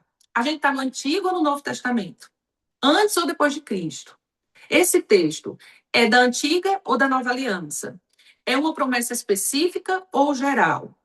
É uma descrição do que aconteceu ou uma ordem sobre o que a gente vai fazer? É uma poesia, é narrativa, é profecia, é uma carta? Tudo isso vai interferir na nossa interpretação. E essa verdade, como ela deve transformar a minha vida? Porque não basta interpretar corretamente, nós precisamos obedecer. Tiago diz: tornai-vos, pois, praticantes da palavra e não somente ouvintes, enganando-vos a vós mesmos. Não é o diabo que te engana. Quando você ouve a palavra na igreja e você procede de modo diferente, você está se enganando. O que sustenta a sua casa de pé no dia mau, no dia da ventania, no dia das chuvas, é a prática da palavra. Jesus disse que aquele homem que ouve a palavra e as pratica é semelhante ao homem que construiu a sua casa sobre a rocha. Vieram as águas, os ventos, as circunstâncias e não derrubaram aquela casa porque ela estava enraizada, ela estava fundada sobre a rocha. A prática da palavra, não somente ouvir, é conhecer Cristo, andar com Cristo e praticar as palavras de Cristo na sua vida. É isso que vai firmar a sua casa na rocha. Sabe por que a pessoa se desvia quando acontecem as coisas ruins na vida dela? Ah, morreu um parente. Ah, porque eu perdi o emprego. Ah, não sei o que. A primeira coisa que faz é correr, porque a pessoa não praticou a palavra. Ela não se aprofundou, ela não se enraizou em Cristo. Ela se apoiou na fé dos outros e não desenvolveu a própria fé. E aí, o papel do Espírito Santo nisso é te iluminar. O Espírito Santo, ele inspirou as Escrituras, certo? Foi ele que conduziu os escritores. E agora ele mora dentro de você, tá? Então você não tem que ler somente a palavra, você tem que orar e pedir ao Espírito Santo: vem aqui, Espírito Santo, me ajuda aqui, eu quero entender isso. Me ajuda aqui, porque foi você quem inspirou isso. O que você queria dizer? Não esqueça que o Espírito Santo é uma pessoa e ele habita dentro de você. A Bíblia diz lá acho que é 1º ou é 2º João, que a unção que está em vós, a unção é o Espírito Santo, ela permanece em vós e ela é verdadeira, não mentirosa.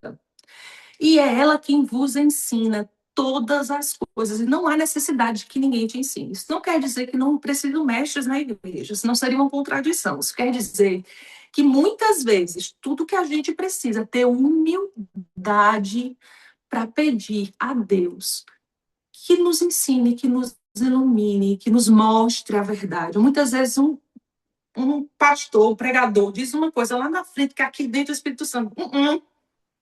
Não é isso não. Você chega dessa assim, arranhando, rasgando. Porque ele tirou o texto do contexto. E a unção que está em vós, ela permanece em vós, ela é verdadeira. O Espírito Santo, ele vai abrir os seus olhos para compreender a palavra, os seus olhos espirituais, certo? Então você tem que ter o Espírito Santo com você quando você está estudando.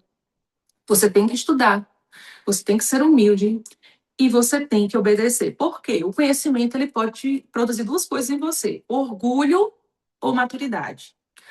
Coisa mais feia do mundo é alguém que ficou orgulhoso. Eu sei demais, sou doutora em divindade, eu não preciso aprender mais nada porque eu já sei de tudo. Você não vai saber de tudo. Quanto mais eu estudo, mais eu percebo que eu não sei. Quanto mais eu conheço sobre Deus, quanto mais eu descubro da palavra. Eu estou estudando grego, eu estou estudando crítica textual, ainda não comecei no hebraico, estou fazendo teologia. Quanto mais eu escacavio, meu Deus, eu não sei de nada. Entendeu? Assim, eu já caminhei tanto. Eu queria estar mais tranquila, me sentir um pouco mais inteligente, mas tem muita coisa para conhecer de Deus. A gente vai passar a eternidade, a gente não vai conhecer tudo de Deus.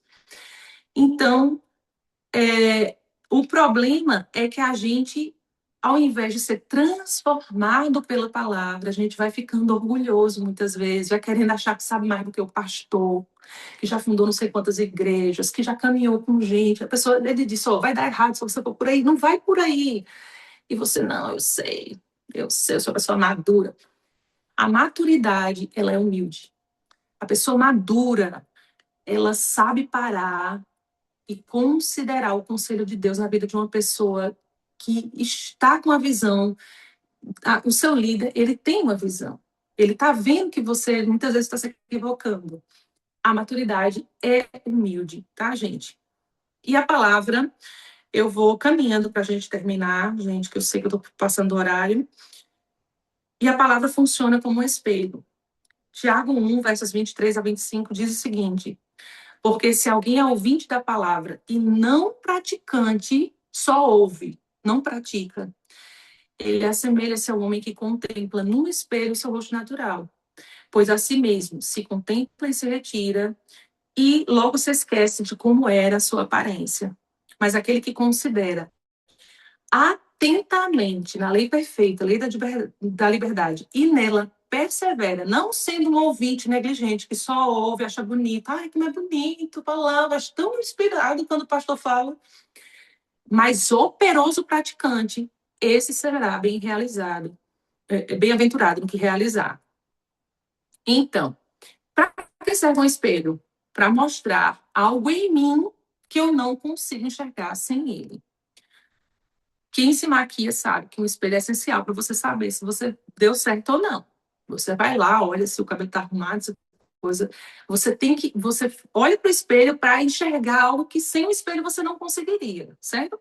Então, a palavra ela vai revelar tudo aquilo que você não consegue ver em si mesma. Seu pecado, suas motivações, seu orgulho, sua incredulidade, suas desculpas. E Hebreus diz que a palavra de Deus é viva e eficaz para discernir os pensamentos e intenções do nosso coração, certo? Então, gente, a palavra. Agora eu vou pedir que você abra lá em Gálatas, no capítulo 1, para a gente encerrar com isso aqui.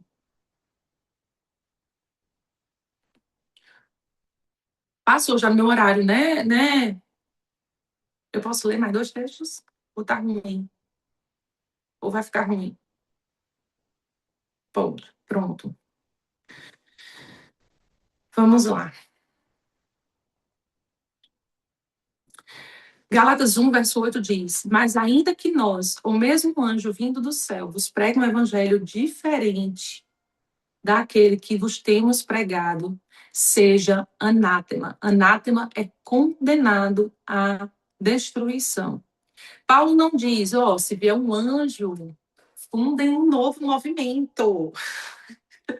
Ele diz, se vier um anjo do céu pregando uma coisa diferente daquilo que a gente já ensinou a vocês e que está registrado nessas cartas, nesses evangelhos, considere, jogue, incinere, esqueça. Ninguém, exatamente, que seja amaldiçoado, que seja destruído. Incinere. Você não pode acreditar em nada que ultrapasse o que a palavra diz, que mude o que a palavra diz. Quando a gente diz tudo tem que ser filtrado pela palavra, é que se a palavra diz que você tem que perdoar, se um anjo disser, não, isso é besteira, não tem que perdoar, não. um novo tipo agora. Não acredite. Você pode fazer sexo com todas as pessoas que sentir vontade, é só você amar elas. Não existe isso. A Bíblia fala que o sexo é para o casamento. Ele foi feito para o casamento. Se um anjo disser que não tem problema, pode pegar até gente. Não pode. Tem muitas seitas fundadas em visões. A visão da Nossa Senhora não sei das quantas, visão do anjo não sei das quantas, e o próprio islamismo foi uma religião baseada numa visão, certo? E é por isso que a gente sempre recomenda a gente ser como os bereanos. Sempre vá lá, confira se a Bíblia diz aquilo e se o texto está dentro do contexto, tá? Aí muita gente pode perguntar, por que existem tantas interpretações? Por que, gente? Luciana, mas se a Bíblia é a verdade, ela é única, por que tem tantas interpretações? Porque, gente, o que é perfeito é a Bíblia, a inspiração, não o homem. Toda vez que eu vou ler, eu sou nordestina. Eu tenho certeza que eu leio diferente de uma pessoa que nasceu nos Estados Unidos. Eu tenho certeza que a minha cultura, os valores que eu recebi dos meus pais, a minha formação acadêmica, ou a falta de formação acadêmica, tudo aquilo, tudo que é de bagagem cultural, certo? Intelectual, que a gente acumula durante a vida, contamina a nossa leitura da Bíblia. É por isso que a gente tem que pedir ajuda do Espírito Santo, sim, certo? A palavra de Deus é o nosso alimento, tá? Eu já falei sobre como a gente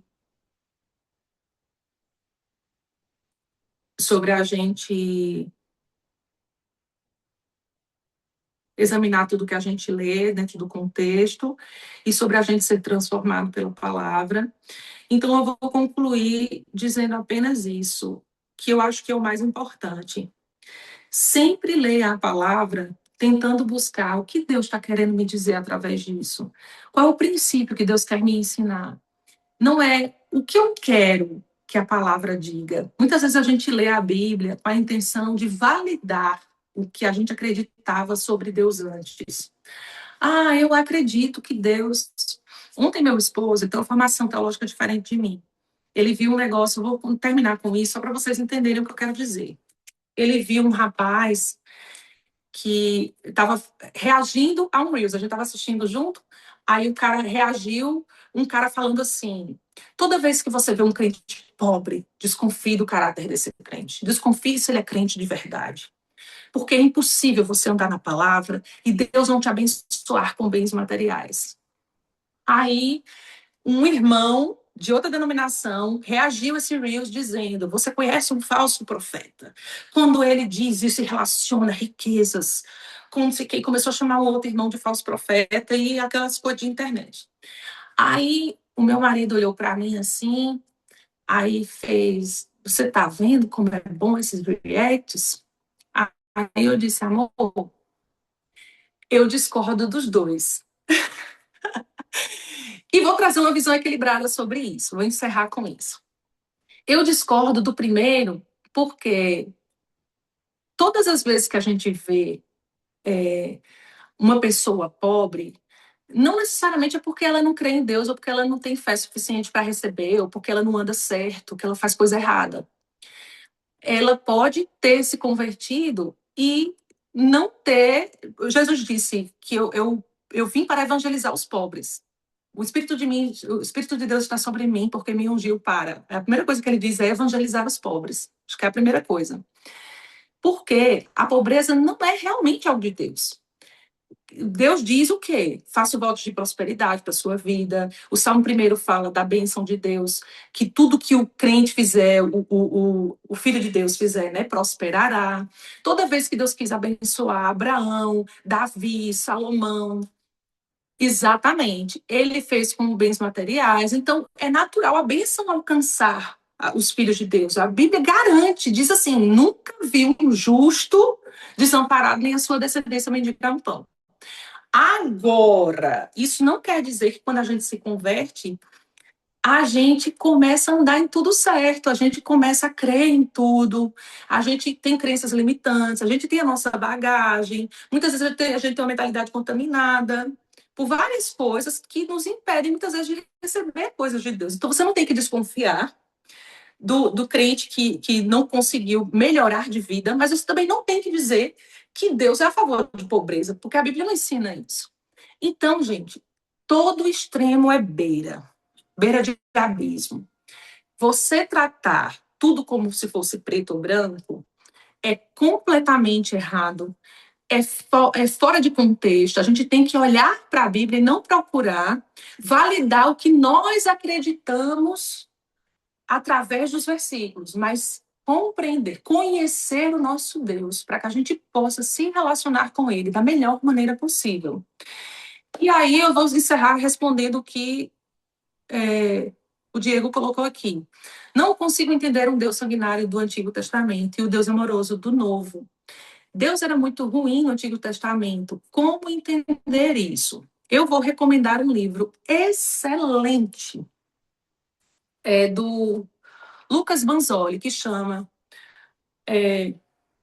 Porque Deus Manda Matar. Certo? O Deus do Antigo Testamento não era um Deus diferente do Novo. Mas ele não... eu vou colocar isso em melhores palavras. Eu ia falar de um jeito equivocado. Mas os homens do Antigo Testamento eram homens sanguinários. Os homens do Antigo Testamento eram bárbaros, muitas vezes. Então, quando eu estava gravando um vídeo sobre esse negócio de Deus ter mandado matar os cananeus, por exemplo, eu contei sobre isso, que naquele tempo as crianças eram oferecidas a Moloque em altares de sacrifícios e mulheres eram estupradas dentro de templos religiosos para oferecer aquilo aos deuses pagãos. E muitas vezes Deus usava o exército dos judeus, né, dos hebreus, do seu povo, para julgar outras nações. E muitas vezes Deus usou exércitos de outras nações para julgar o povo hebreu. E muitas vezes aquela linguagem do Antigo Testamento era uma linguagem de hipérbole. Quando a gente vai estudar sobre isso, a gente vê que na história, o que eles chamam na Bíblia, que foi aquele povo foi exterminado, não sobrou nenhuma mulher, não era verdade, certo? Era uma linguagem hiperbólica para dizer assim, aquela guerra foi vencida muito bem. E tanto é que no próprio texto bíblico eles exterminam os cananeus, que não sobra ninguém daqui a pouco, alguns versículos depois, aí os cananeus vieram e fizeram as suas coisas, não tinha exterminado coisa nenhuma. Era um tipo de linguagem que registrava as vitórias daquele povo, era uma linguagem de guerra, digamos assim, para dizer que aquele povo tinha sido bem vencido e que era usada também em outros povos. Então é por isso que a gente tem que entender muito a Bíblia dentro do seu próprio contexto. O Deus do Antigo Testamento era um Deus que julgava quem era cruel, mais imediatamente do que hoje nós vemos o juízo de Deus, porque agora o juízo de Deus está reservado para a volta de Cristo. Então a gente não vê mais aquele juízo sendo estabelecido a cada povo, de anos em anos, quando o povo estava lá fazendo, desobedecendo, etc, etc. Aí vinha um tempo que Deus dizia, vou julgar Israel, vou julgar a Síria, vou julgar o povo babilônico, e aí ele efetuava os juízos através de guerras. Hoje em dia não existe isso, nós estamos esperando o juízo final, que é uma doutrina básica da Bíblia, que vocês provavelmente vão estudar aqui no discipulado também, eu acredito. Não tenho certeza porque eu não li todas as matérias, mas em algum momento o Diego vai ensinar isso. Amém, Diego? Bom, eu nem usei as 2 horas, ó. Terminei. Agora eu quero saber se vocês têm alguma pergunta, porque eu estou até com vergonha de ter tomado quase 2 horas.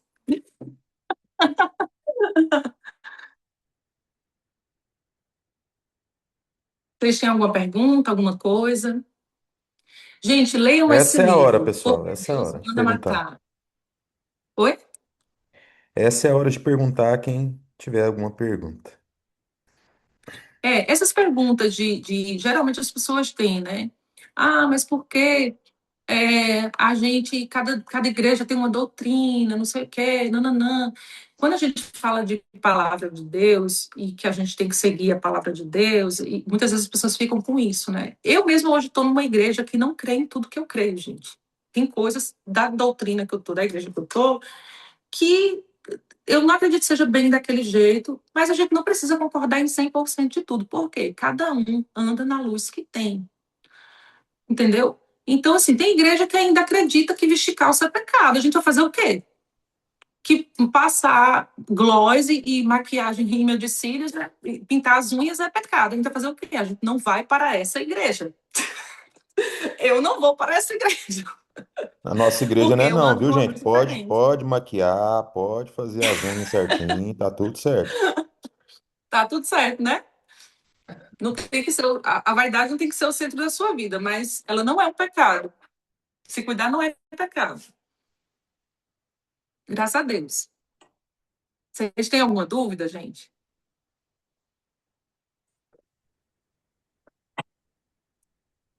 O bom é que ninguém tem dúvida, todo mundo entendeu, ou seja, eu sou professora maravilhosa. Graças a Deus por isso, então, né? Deus bom. Amém. Muito bom, então, gente, muito bom. Pastor, pode sugerir. Não, O com pastor pode certeza. sugerir seu próximo jejum à vaidade, mas tá tudo bem. Aí lascou pra mim. Se preparem, aleluia. Glória a Deus. Glória a Deus. Obrigado, Lu, mais uma vez, né, Por por, nada. Eu espero que eu por tenha nos atingido o instruir. alvo. Se eu esqueci de falar alguma coisa que você achava essencial, peço desculpas, porque eu fiz um cronograma naquilo que eu achava essencial e teve umas coisinhas que eu acabei pulando, porque eu sabia que ia demorar muito. Mas, Foi incrível pelo tempo que a gente tem, é curto, eu sei disso.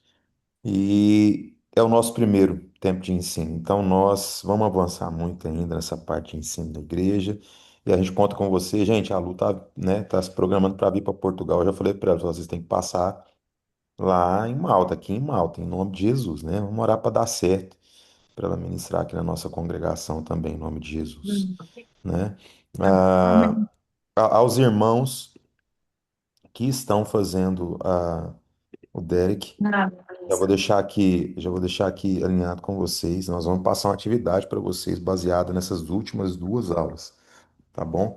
Então, amanhã no grupo eu vou estar passando isso para vocês terem até a próxima segunda-feira, que é o dia da próxima aula, para estarem fazendo essa atividade também, em nome de Jesus. Amém? Glória a Deus. Amém. Luísa, você está por aí, Luísa? Tô, Ela acabou de. tô Aleluia. aqui. Então ora por nós aqui encerrando a aula.